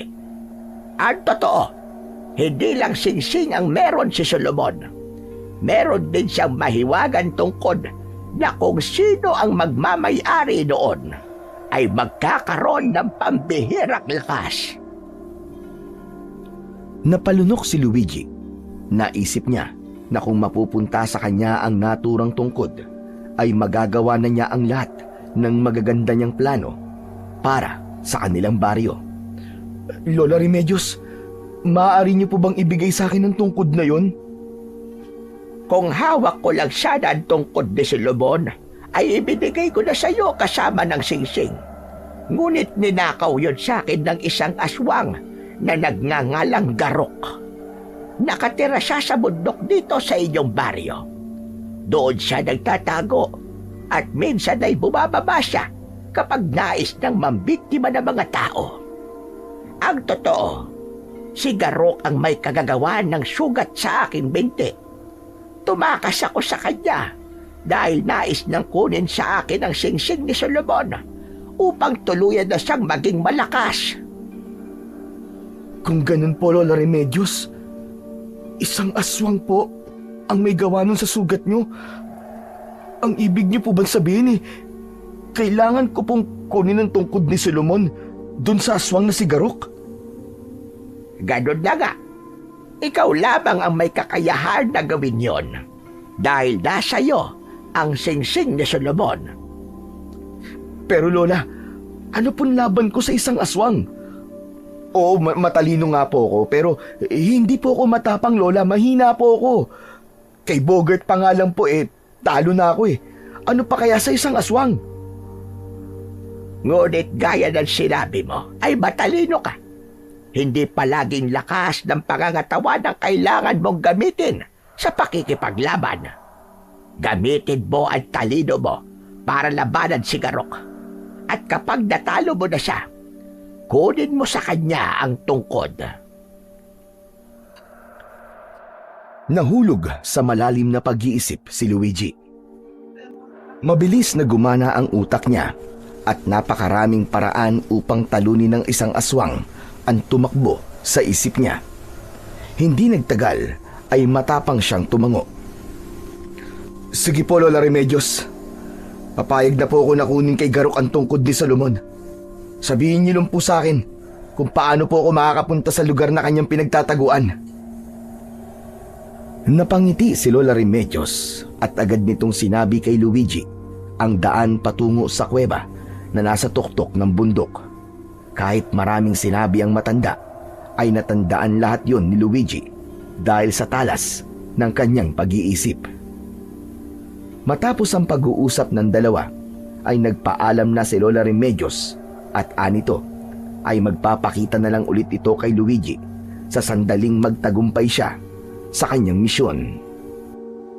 Hinagabihan, habang kumakain ng hapunan ay tahimik lang si Luigi, habang ang lolo Melchor niya ay walang tigil ang pagsasalita tungkol sa mga sinasabi ng mga tao kay Luigi. Nakakatuwa talaga ang mga nangyayari sa iyo ngayon, Apo. Alam mo ba, na panay papuri ang sinasabi ng mga tao tungkol sa atin. Bilang lolo mo, ay napakasaya ko para sa iyo, Apo. Hindi ko akalain na darating ang araw na mag-iiba ang tingin ng lahat sa iyo at hahanga sila sa iyo ng sobra-sobra. Nanatiling walang imik si Luigi. Naririnig niya ang lolo niya, ngunit hindi pumapasok sa isip niya ang mga sinasabi nito. Sandali nga. Ano ba yan, Apo? Nakikinig ka ba sa mga sinasabi ko? Bakit parang wala ka sa sarili mo? Nakatulala ka lamang. Lolo Melchor, nagkita po kasi kami kanina ni Lola Remedios. Ano ka mo? Talaga ba? Abay, nasan siya? Bakit hindi mo siya isinama rito at nang makapagpasalamat ako sa kanya ng personal? Lo, sabi niya hindi na raw po kailangan eh. Ang sabi po niya, mabuti naman daw po ang kalagayan niya. At may sinabi po siya sa akin, para maging malakas ako bukod sa pagiging matalino. Kailangan ko pong kunin ang tungkod ni Solomon. May kakayahan daw pong palakasin ng tungkod na yon ang kung sino man na magmamay-ari nun, Lo. Abay, kung ganun nasan daw ang tungkod na yon? Sabi po niya nasa tuktok daw po ng bundok dito sa ating baryo. Hawak daw po yun ng isang aswang na si Garuk. Ninakaw daw po ang tungkod kay Lola Remedios. Aswang baka mo? Aba, Apo, sandali lang.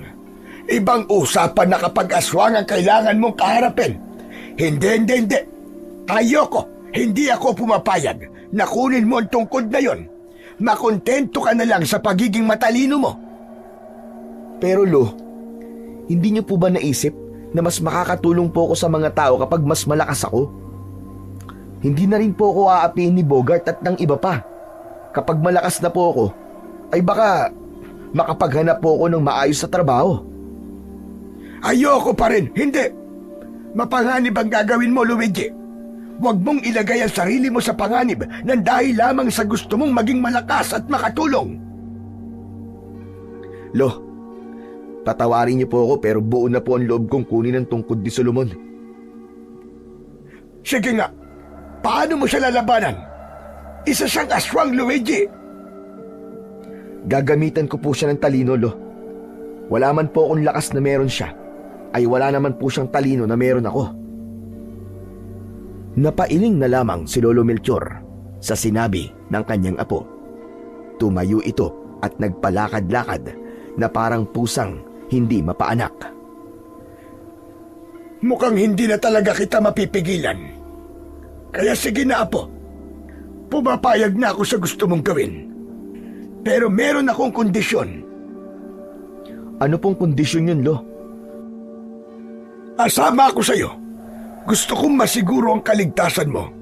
Hindi ako mapapakali rito sa bahay habang hindi ko alam kung anong nangyayari sa'yo sa pagkuha mo sa tungkod na yon. Kaya mas mabuti pang sumama ako sa'yo sa pinagtataguan ni Garuk. Si Luigi naman ang napatayo at bakas sa mukha niya ang pagtutol. Lo, ako naman pong hindi pumapayag. Ako na lang po ang haharap kay Garuk. Isa pa, matanda na po kayo, Lo. At baka hindi niyo po kayanin ang pag-akyat sa bundok. Huwag mo kong minamaliit, Apo. Kahit matanda na ako, ay malakas pa rin ang aking katawan. Kaya ko pang umakyat ng bundok. Kaya mamili ka. Isasama mo ako o hindi ka tutuloy. Sa huli, ay wala nang nagawa si Luigi kundi pumayag sa kondisyon ni Lolo Melchor. Naramdaman niya na hindi talaga ito papayag hanggat hindi siya nito isasama. Inisip na lang niya na kailangan niyang protektahan ng kanyang lolo sa oras na harapin niya si Garuk. Nang mga sumunod na araw ay pinagplanuhan ni na Luigi at Lolo Melchor ang gagawin na pagkuha sa tungkod ni Solomon sa aswang na si Garuk. Nagpalitan silang maglolo ng suwestyon pero lahat ng magagandang plano ay nagmula kay Luigi. Nang magkasundo na sila sa mga gagawin nila, ay nagdesisyon na silang dalawa na kailangan ay harapin na nila si Garuk sa lalong madaling panahon. Ngayong tapos na tayo magplano, kailan mo gustong puntahan si Garuk sa tuktok ng bundok? Bukas din po sana ng gabi, Lo. Bakit naman gabi pa? Hindi ba mas maganda kung umaga tayo magtungo ron? Hindi siya makakapag-anyong aswang kapag umaga. Mas malaki ang posibilidad na magtagumpay tayo kapag ganun. Sa palagay ko, Polo, ay walang pinagkaiba ang lakas ni Garuk sa umaga at gabi dahil nasa kanya po ang tungkod ni Solomon. Naisip ko na gabi tayo po magtungo ron upang mas makakilos po tayo na maayos. Madali po tayo makakapagtago kung kinakailangan. Sa bagay, may punto ang iyong sinabi. At dapat lang akong makinig sa iyo dahil alam kong lahat ng sinasabi mo ay tama. Aba, nasa iyo yata ang singsing ni Solomon. Masayang tumawa si Lolo Melchor. Natawa rin si Luigi, ngunit agad siyang huminto sa pagtawa nang may isang bagay siyang napagtanto. Bumakas ang lungkot sa kanyang muka at napansin naman yon ng lolo niya. Oh, bakit yata bigla kang tumahimik? May problema na naman ba? Wala naman po, Lo.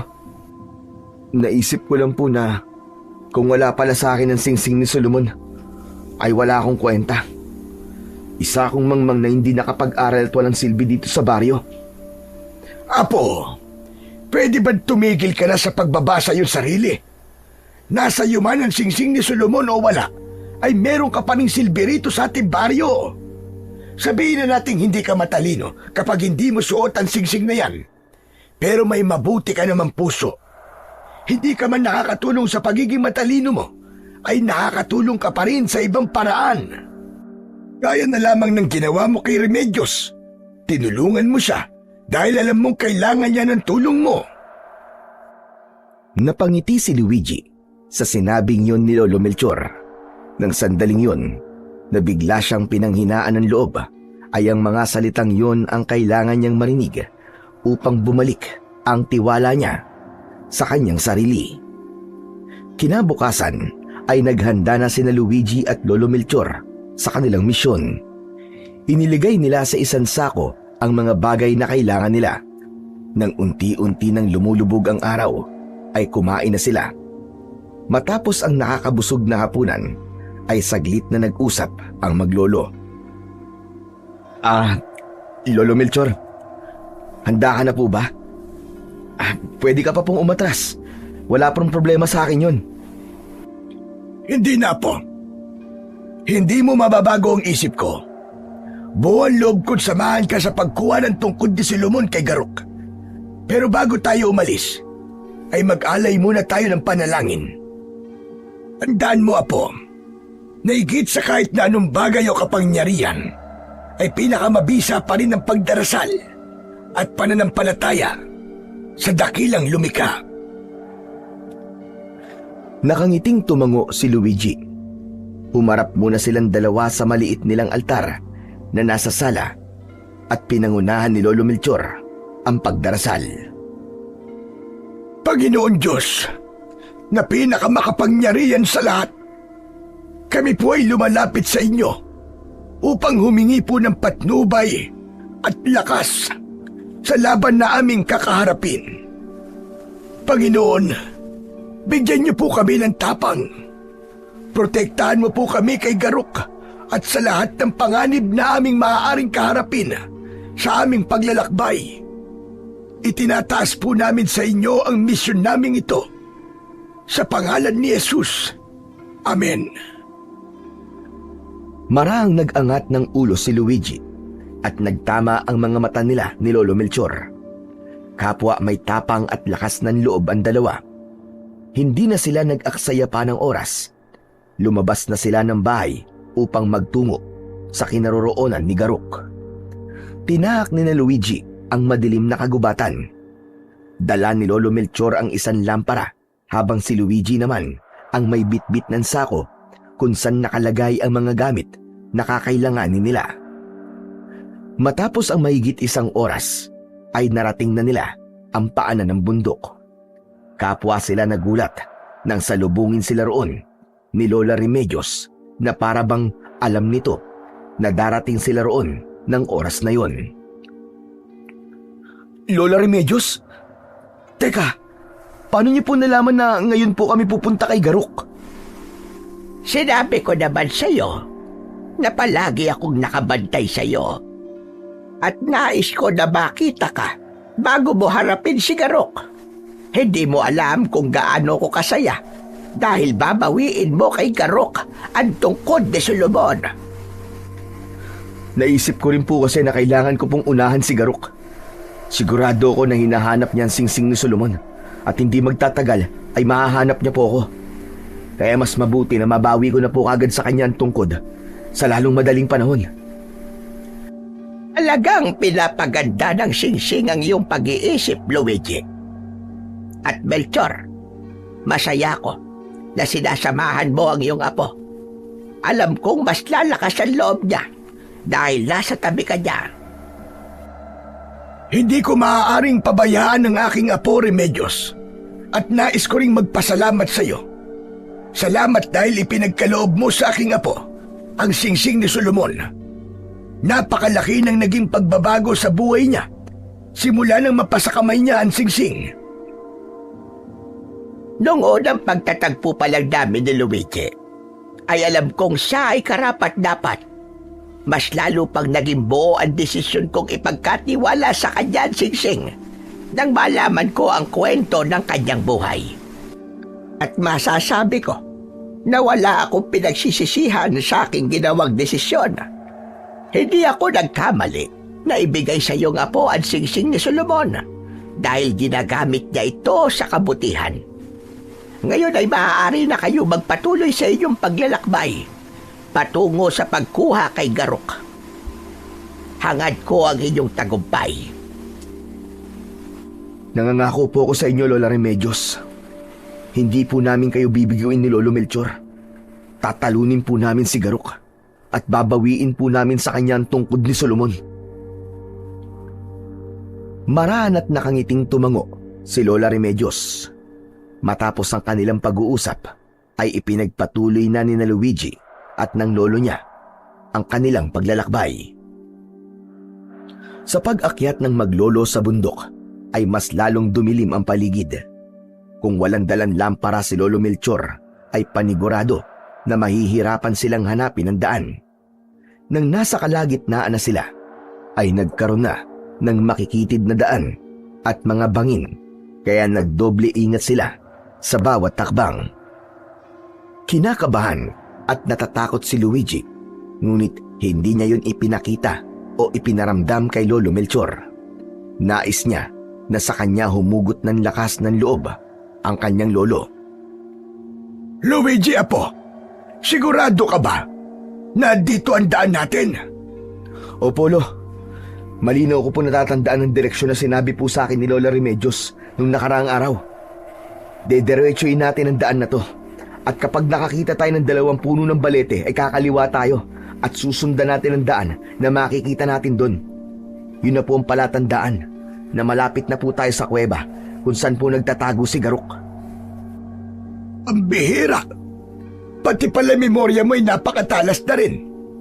Ngunit apo, sana sa oras na mapunta sa iyo ang tungkod at bigyan ka nito ng pambihirang lakas, ay huwag kang magbabago.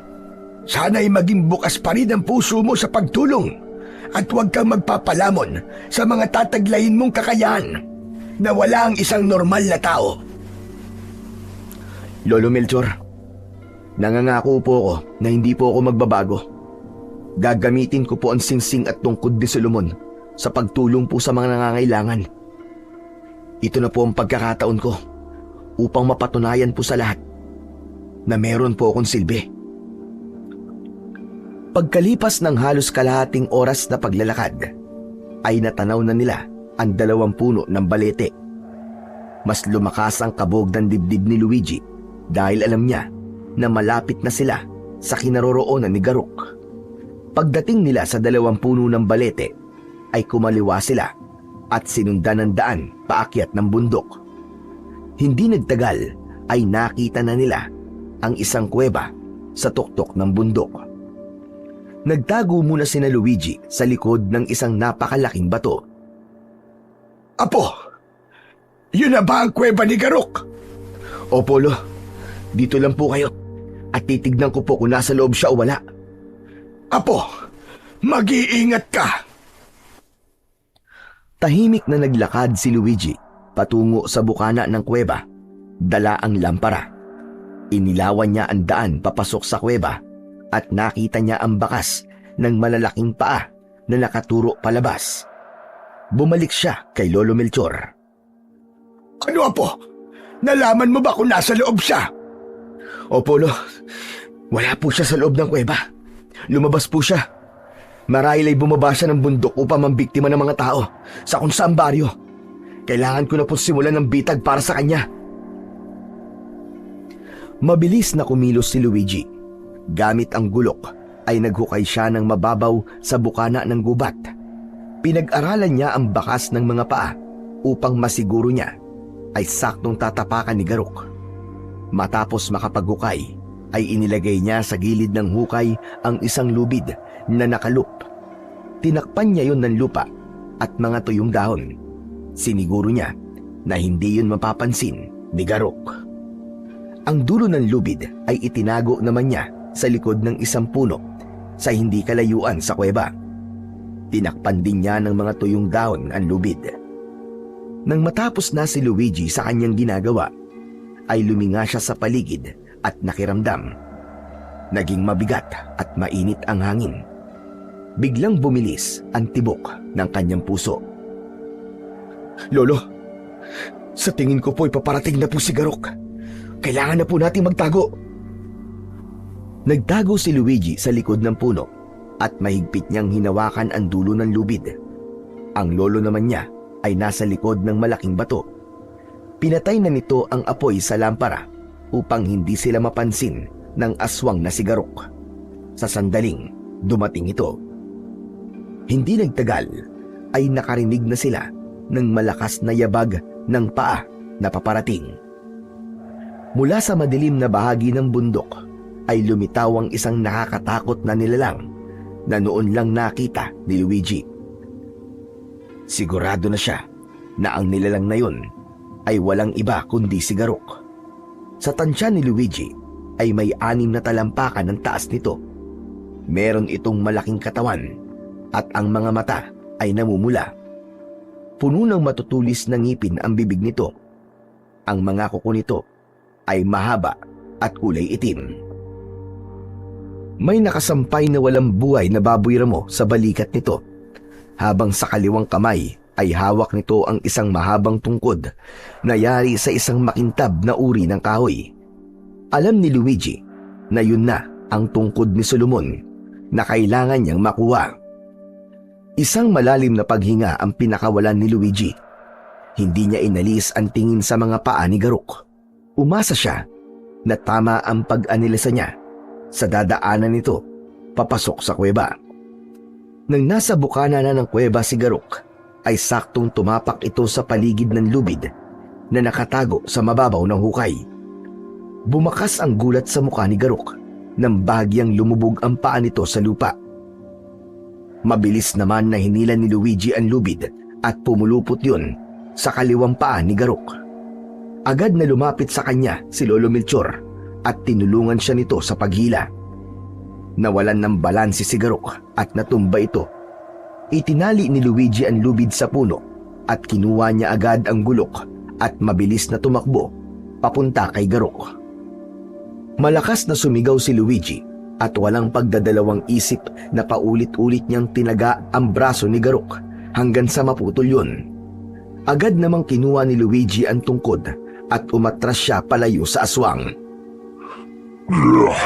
Sino kayo? Anong ginagawa niyo rito sa aking tirahan na? Ginawa ko lang naman ng isang bagay na hindi sa'yo. Ngayon wala na sa'yo ang tungkod ni Solomon Garok, ay hindi ka na magiging malakas. Ipinadala ba kayo rito ni Remedios? Ang matandang yun talaga. Hindi pa rin tumitigil. Apo, halika na. Umalis na tayo rito. Hindi na makakalaban ng aswang na yan. Sigurado ko na mamamatay na yan kapag naubusan siya ng dugo. Hindi nyo alam ang ginagawa nyo. Magsisisi kayo. Mabilis na sinulyapan ni Luigi si Garok at saka sila umalis ni Lolo Melchor. Hindi siya makapaniwala na ganun lang nila kadaling nakuha ang tungkod kay Garok. Nang makalayo na sila, ay doon na sila nagdesisyon na maglakad upang kahit papano ay makapagpahinga sila. Pampihira na yan. Walang kwenta naman palang Garok na yun. Ang laking aswang pero napakadaling mapatumba. Tama po kayo, Lo. Nagtataka nga po ako kung bakit ganun na nangyari. Hindi po ba dapat mahirapan tayong patumbayin siya dahil hawak niya po kanina ang tungkod ni Solomon? Ay nako, huwag mo nang isipin yun na po. Ang importante ngayon ay nasa yun ang tungkod. O ano, may kakaiba ka bang nararamdaman sa katawan mo? Lumakas ka na ba? Hindi ko po alam, Lo. Wala po ako nararamdaman na kakaiba. Siguro po gaya ito ng singsing na kinabukasan ko pa mararamdaman ng kapangyarihan. Sa gitna ng paglalakad nila ay napahinto sila sapagkat nakita nila si Lola Remedios sa kanilang unahan. Nakangiti itong lumapit sa kanila. Lola Remedios, hindi na po sana kayo umakyat dito. Mapapagod lang po kayo Sana po hinintay nyo na lang po kami sa ibaba. Hindi na kasi ako makapaghintay na malaman kung nagtagumpay ba kayo. At tama nga ang aking hinala. Dala mo na ang tungkod. Opo, napakadali nga po namin natalo si Garok. Mahusay, Luigi. Hindi talaga ako nagkamali sa pagpili sa'yo. Ngayon ibigay mo na sa akin ang tungkod ni Solomon. Natigilan si Luigi. Nakita niya sa mukha ng matandang babae ang labis na pagkasabik na mahawakan nito ang tungkod. Pero, Lola Remedios, ang akala ko po ba ibibigay niyo po ito sa akin? Wala naman sigurong mali kung nais ko munang mahawakan ang tungkod ni Solomon bago ko yan ipagkaloob sa'yo, hindi ba? Sa bagay, tama naman po kayo. Isa pa, kayo naman po talaga nagmamay-ari nito Walang pagdadalawang isip na inabot ni Luigi ang tungkod kay Lola Remedios. Mas lalong lumaki ang ngiti ng matanda nang mahawakan nito yun. Masusi nitong tinignan ang tungkod at napakunot ang noo nito. Sandali lang. Sa inyo nakuha ang tungkod na ito? Lola Remedios, di ba kay Garok? Hawak po niya yan nang makita namin siya Bakit po ba? May problema po ba? Hindi ito ang tungkod ni Solomon. Isa lamang itong walang kwentang tungkod. Pinigo mo ko, Luigi. Nasa iyo na ang singsing ni Solomon, pero hindi mo pa rin ginamit ang utak mo. Nalinlang ka pa rin ni Garok. Wala kang utak. May sandali lang, Remedios. Hindi ko nagugustuhan ang pananalita mo sa aking apo. Hindi pa namin nakikita ang tungkod ni Solomon. Kaya wala kaming ideya kung ano ang itsura nun. Sinasayang nyo lang ang oras ko. Ibalik mo na sa akin ang singsing ni Solomon, Luigi. Binabawi ko na ito sa'yo ngayon. Nanlamig ng gusto si Luigi. Sa unang pagkakataon ay nakita niya kung paano magalit si Lola Remedios. Hindi niya akalain na ganun ang magiging reaksyon nito sa pagkakamaling kanyang nagawa. Teka, sandali lang po, Lola Remedios. Patawarin niyo po ako. Tama naman po si Lolo Hindi po namin alam kung anong itsura ng tungkod ni Solomon. Huwag ka nang magpaliwanag. Ang singsing! Akin na ang singsing! Galit na inalahad ni Lolo Remedios ang kamay nito. Mabigat man sa kalooban ni Luigi, ay marahan niyang hinubad sa daliri niya ang singsing. Labis siyang nalungkot sapagkat alam niya na kapag nawala na yun sa kanya, ay babalik siyang muli sa pagiging mangmang. Ngunit nang akmang iaabot na sana ni Luigi ang singsing kay Lola Remedios, ay nakarinig sila ng isang malakas na pag-alulong. Mula sa kanilang kaliwa ay lumabas si Garok na may hawak na tungkod. Napatda si Luigi dahil alam niya na ang tungkod na dala ni Garok ang totoong tungkod ni Solomon. Sa kabila na wala na ang kaliwang braso ni Garok, ay matatag pa rin itong nakatayo. Mabuti na lang at hindi ko dinala sa aking pangalaso ang tungkod ni Solomon. Dahil kung dala ko yun, ay nakuha mo na sana yun, Remedios. Luigi! Akin na ang singsing ni Solomon! Huwag mong ibibigay sa matandang yan ang singsing, binata. Isuot mong muli ang singsing at pagmasdan mo siya. Sa hindi malamang dahilan, ay sinunod ni Luigi si Garok. Isinuot niyang muli ang singsing ni Solomon at matiim niyang tinignan si Lola Remedios. Ang mga mata ni Lola Remedios ay hindi makatingin ng diretso sa kanya. Malikot ang mga mata nito. Napansin din niyang tila masyado itong pinagpapawisan, kahit malamig naman ang simoy ng hangin sa tuktok ng bundok. Panay din ang lunok nito at halata sa mukha nito na kinakabahan. Doon napagtanto ni Luigi na nagsisinungaling si Lola Remedios. Napaatras siya palayo sa matandang babae. Ibigay mo sa akin ang singsing ko, Luigi! Hindi yan sa'yo! Sa akin yan! Walang sayo, Remedios. Ang singsing at tungkod ni Solomon ay hindi kailanman naging sayo. Isa ka mapanlinlang na aswang, naghahaman sa kapangyarihan. Lola Remedios? Isa kang aswang? Huwag kang maniwala kay Garok. Tignan mo nga ang aking itsura. May aswang bang ganito kanyo? Kung ganun, ay gagawa ko ng paraan upang ipakita mo ang totoong ikaw. Walang babalang sumugod si Garok patungo kay Lola Remedios. Hindi na nakagalaw si Luigi sa kanyang kinatatayuan dahil gulat na gulat pa rin siya sa nangyayari. Ngunit bago pa man tumama ang mga kuko ni Garok kay Lola Remedios, ay biglang nagbago ang anyo ng matanda. Napaurong si Luigi habang nakamasid sa pagbabagong yun. Ang buhok ni Lola Remedios naging mahaba at puti. Nangitim ang balat nito. Humaba ang mga kuko nito at ang mga ngipin nito ay naging matutulis na mistulang mga pangil. Mula sa likod ng matanda ay lumitaw ang isang napakalaking pakpak. Mataas itong lumipad bago pa ito malapitan ni Garok. Halos yumuko ang mga puno sa bawat pagaspas ng pakpak ni Lola Remedios. Napatingala si Luigi at hindi siya makapaniwala na totoo ngang isang aswang ang matandang kanyang pinagkatiwalaan.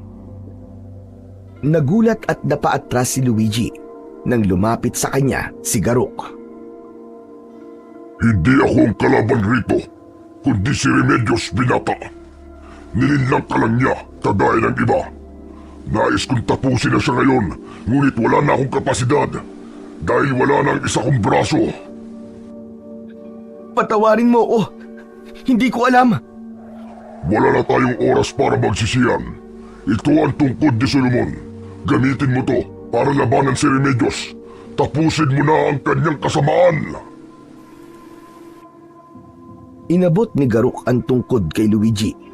Pagdampi ng palad ni Luigi sa tungkod, ay naramdaman niya ang biglang pagdaloy ng enerhiya mula sa kanyang palad, paakyat sa kanyang braso hanggang sa buong katawan niya. Parang may sumiklab na apoy sa dibdib niya. Tumigas ang mga kalamnan niya. Naging mas matalim ang kanyang pandinig at kahit ang paningin niya ay naging mas malinaw din. Ramdam niya ang puwersang nagising sa kanyang kaloob-looban. Bukod doon ay nagkaroon din siya ng lakas ng loob at ang kanyang takot ay tuluyan ng nilamon ng tungkod. Humarap si Luigi kay Lolo Melchor. Lolo, magtago na po muna kayo. Kami na ni Garok ang bahala kay Lola Remedios. Agad namang lumayo si Lolo Melchor. Nang masiguro ni Luigi na malayo na ang kanyang lolo, ay tumingala siya at tinignan ng aswang na si Remedios. Walang iya ka. Nilinlang mo kami ng lolo ko. Ngayon malinaw na sa akin na kaya mo ibinigay sa akin ng singsing ay upang ako ang kumuha ng tungkod kay Garok. Dahil na mga kagaya mo na sabik sa kapangyarihan ay madaling-mali lang. Bibigyan kita ng pagkakataon na ibalik sa akin ang tungkod. At kapag ginawa mo yon, ay hahayaan kitang mabuhay at ang iyong lolo. Hindi mo na ito makukuha, Remedios. Hindi na ako kailanman magpapalinlang sa'yo. Kung ganon, kukunin ko yan sa'yo sa paraang alam ko. Biglang sumugod pa ibaba si Remedios kay Luigi. Ngunit bago pa ito makalapit sa kanya, ay biglang humarang si Garok. Sinalubong ng isang kamay ni Garok ang leeg ni Remedios. Nagpumiglas si Remedios hanggang sa kinalmot nito ang muka ni Garok. Nabitiwan ni Garok si Remedios at muli itong lumipad. Tapusin mo siya, binata! Kahit yun lang ang gawin mong kabayaran sa pagputol mo sa aking braso! Ako na ang bahala sa kanya, Garok! Hindi mo ako kayang talunin, Luigi. Kahit nasa iyo ang singsing at tungkod, ay wala ka pa rin laban sa akin. Bakit hindi mo subukang bumaba dito at patunayan mo yung sinasabi mo? Sige, bumaba ka! Malakas na sumigaw si Remedios at ipinagaspas nito ng malakas ang mga pakpak nito. Matapos yun ay bigla itong sumugod pababa na parabang isa itong agila na handang mandagit. Katapusan mo na!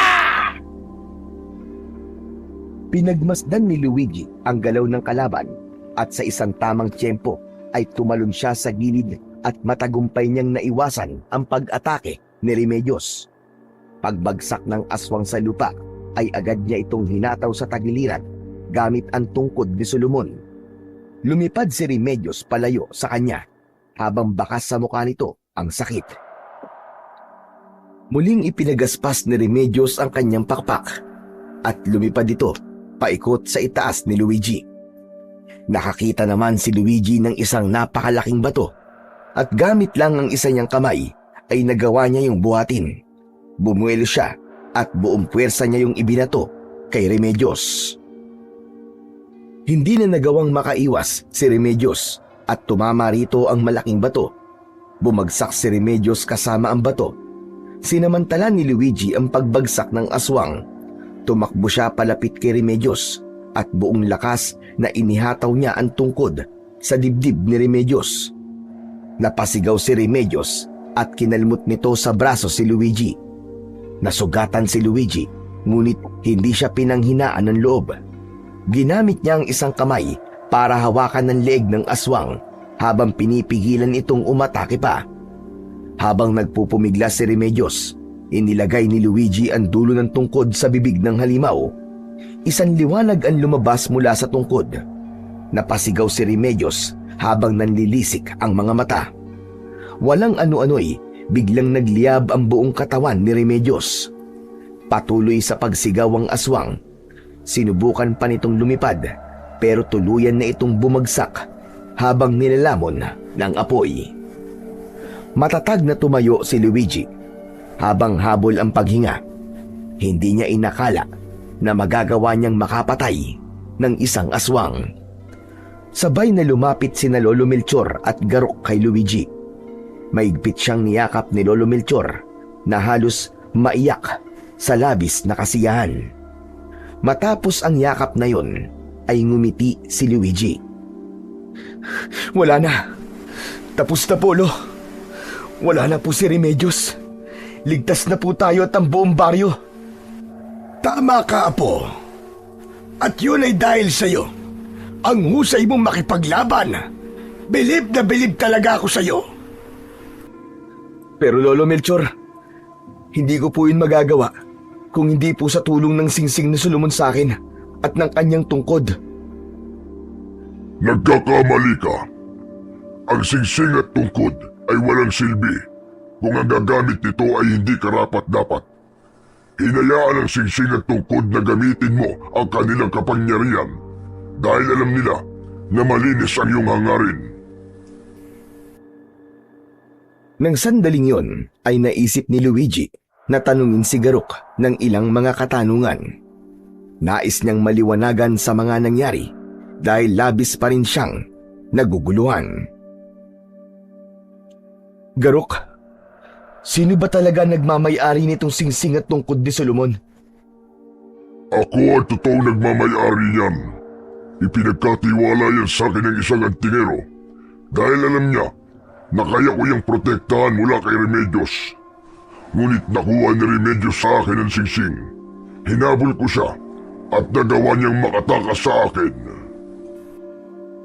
Ngayon ay naiintindihan ko na. Lahat pala ng sinabi niya sa akin ay puro kasinungalingan lamang. Tama ka. Ginamit ka lang niya upang makuha sa akin ang tungkod ni Solomon. Gahaman sa kapangyarihan si Remedios, kaya nais niyang mapasakabay niya ang singsing at tungkod ni Solomon.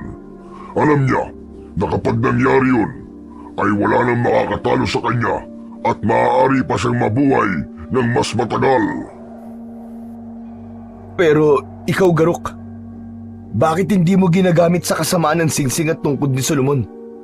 Hindi ba't isa ka ring aswang? Ito ang tandaan mo. Hindi lahat ng nakakatakot ang itsura ay masama.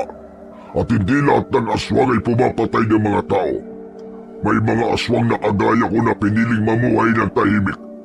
Kontento na ako sa mga hayop na nakukuha ko rito sa bundok bilang aking pagkain.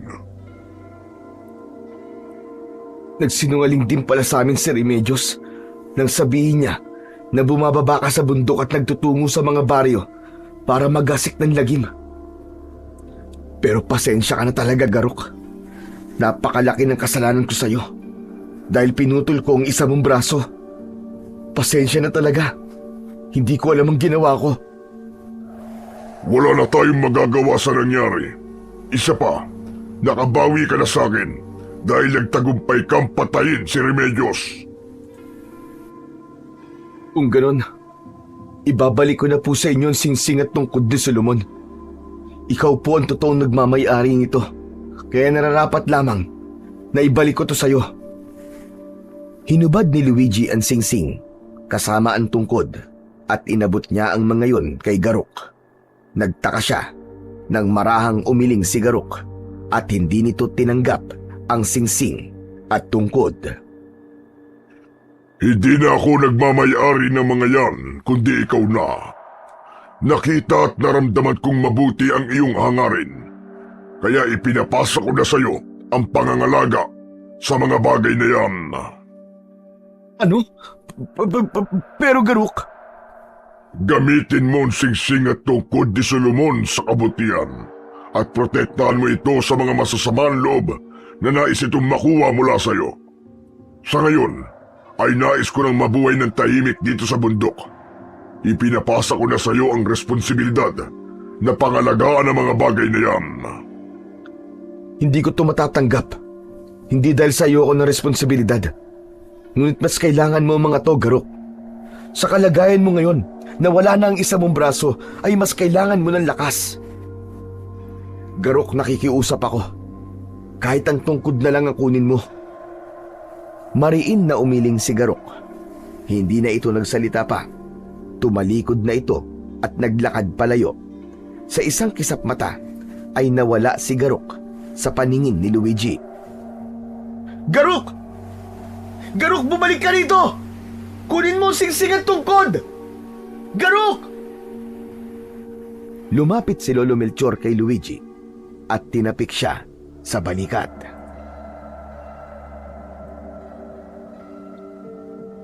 Oh, wala na siya. Tanggapin mo na lang na ikaw na ang bagong tagapangalaga ng mga bagay na yan. Tayo na, umuwi na tayo. Napakaraming nangyari sa gabing ito at alam kong kailangan na nating magpahinga. Sa huling pagkakataon ay iginala ni Luigi ang mga mata sa paligid. Umasa siya na makikita pa niya si Garok, ngunit nabigo siya. Wala na siyang nagawa kundi muling isuot ang singsing sa kanyang daliri.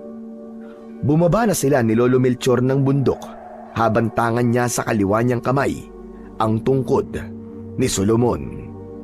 Simula noon ay ginamit ni Luigi ang pinagsamang kapangyarihan ng singsing at tungkod ni Solomon sa pagtulong sa mga tao sa iba't ibang pamamaraan.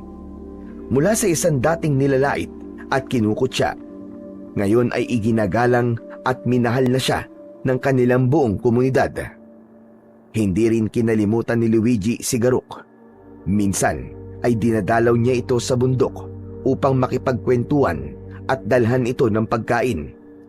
Dahil kay Garok ay natutunan niya na hindi ang anyo ang sukatan ng pagkatao, kundi kung ano ang nasa loob ng puso nito. Habang sila naman ng kanyang Lolo Melchor ay unti-unting nakakaahon sa kahirapan sa tulong ng singsing at tungkod. Hindi man naging madali ang mga naranasan nila.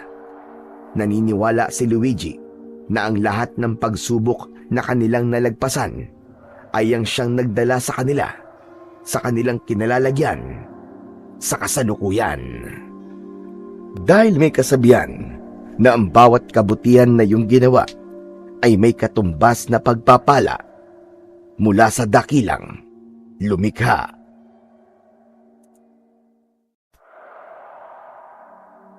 Magandang araw po